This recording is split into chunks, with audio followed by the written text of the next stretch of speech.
Bonjour, aujourd'hui rêve ta vie et vis ton rêve en suivant la voie de Dans l'abîme du temps de Tanabe-gu.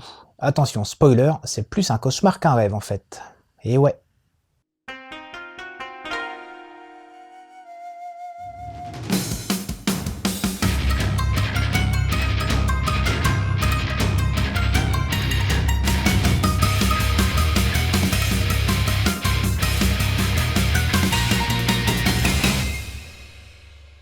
Tout commence en Australie occidentale. Le professeur Peasley et les membres d'une expédition soutenue par l'université Miskatonic affrontent l'aridité du désert.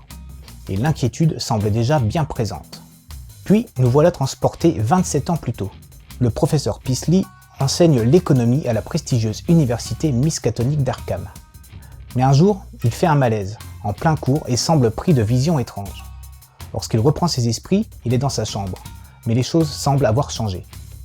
Il va découvrir que plus de 5 années se sont passées depuis son malaise, que son comportement durant cette période a profondément changé, que sa femme a divorcé et gardé 2 de leurs 3 enfants, mais qu'il ne se souvient de rien de ce qu'il a pu faire.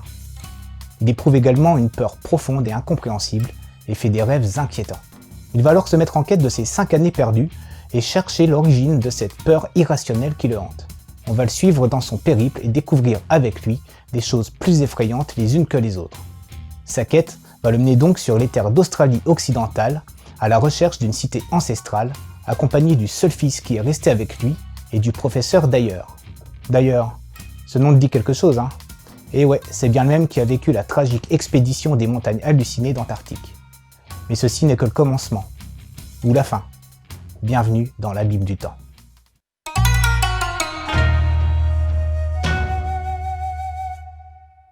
Le style de Tanabe-gu est très réaliste, excite les personnages aux gros yeux et les cheveux en pique de hérisson.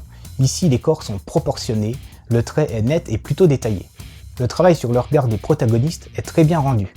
On ressent la peur, l'angoisse qu'éprouvent les personnages, et c'est d'autant plus important que les récits de Lovecraft, dont est tirée cette histoire, sont généralement axés sur une peur intérieure et cérébrale. Alors comment décrire et retranscrire cette sensation si ce n'est à travers le regard du protagoniste? Les créatures sont elles aussi très bien rendues et fortement détaillées. Les jeux de lumière et d'ombre en accentuent encore l'horreur ressentie à la vision de ces êtres. Les décors richement fournis retranscrivent bien l'univers décrit par Lovecraft dans une société du début du XXe siècle où la science et la technique faisaient des bonds de géants grâce entre autres à l'industrie et les découvertes importantes s'enchaînaient. Le découpage des cases est tout ce qu'il y a de plus standard. Mais bon, il s'agit d'une œuvre littéraire qui se passe au début du XXe siècle et du coup ça s'y prête plutôt bien je trouve. Et puis ça n'empêche pas l'auteur de pondre des cadrages et des perspectives qui mettent bien en valeur les moments dérangeants du récit. L'édition chez Kiyun est, comme pour les montagnes hallucinées, magnifique, avec une couverture souple d'aspect cuir ainsi qu'une très belle illustration qui semble gravée directement dedans. Les toutes premières pages du manga sont des illustrations en couleur agrémentées d'un extrait en anglais et en français de Dans l'abîme du temps d'H.P. Lovecraft et d'informations sur la première parution du récit en 1936. Le tout sur un papier de fort bonne qualité. Alors que demander de plus, c'est du tout bon.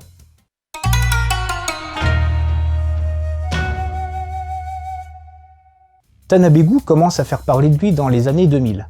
Après avoir gagné des prix en 2001 et 2002, il va réellement débuter sa carrière de mangaka et se lancer dans une série d'adaptations des œuvres de Lovecraft qui rencontrera un vif succès. Dans l'abîme du temps est l'une d'elles. Howard Phillips Lovecraft est mort, comme beaucoup de ses comparses, dans la misère. Mais le fait est qu'au fil des décennies, son œuvre a gagné en estime, à tel point qu'aujourd'hui, l'univers qu'il a amorcé se retrouve adapté en long, en large et en travers, que ce soit en BD, en film, en jeu ou moult produits dérivés. Je dois dire que cette adaptation m'a fort bien plu. Tanabe-gu a su illustrer à merveille l'atmosphère inquiétante dépeinte par Lovecraft.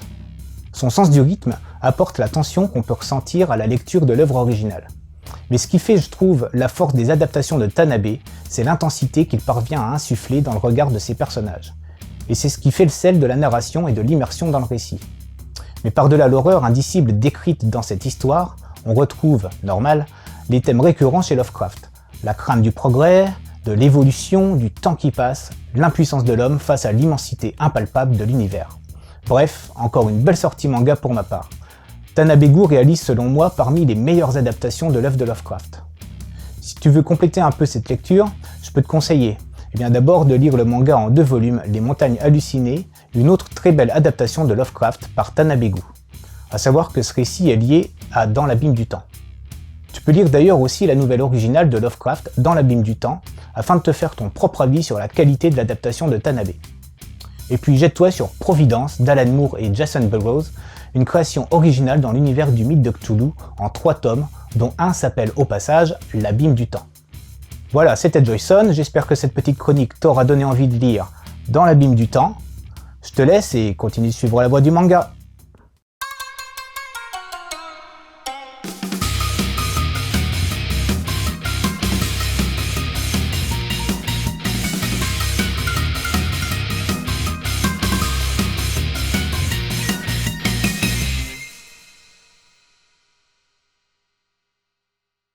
Allez, un peu de poésie. Il y a de la neige sur le sol, et les vallées sont glacées. Une nuit sombre et profonde plonge le monde dans les ténèbres. Pourtant, une lueur sur la colline laisse présager d'antiques festins impies. La mort est tapie dans les nuages, la peur rôde dans la nuit, car les morts dans leur suaire saluent la fuite précipitée du soleil, et entonnent des chants sauvages dans les bois, en dansant autour de l'autel de Yule, fongueux et blanc. Ce n'est pas une brise terrestre qui fait ployer la forêt de chênes où les branches malsaines s'entrelacent et étouffent sous l'étreinte d'un gui démentiel. Ces puissances sont les forces des ténèbres surgies des tombes des peuples oubliés des druides.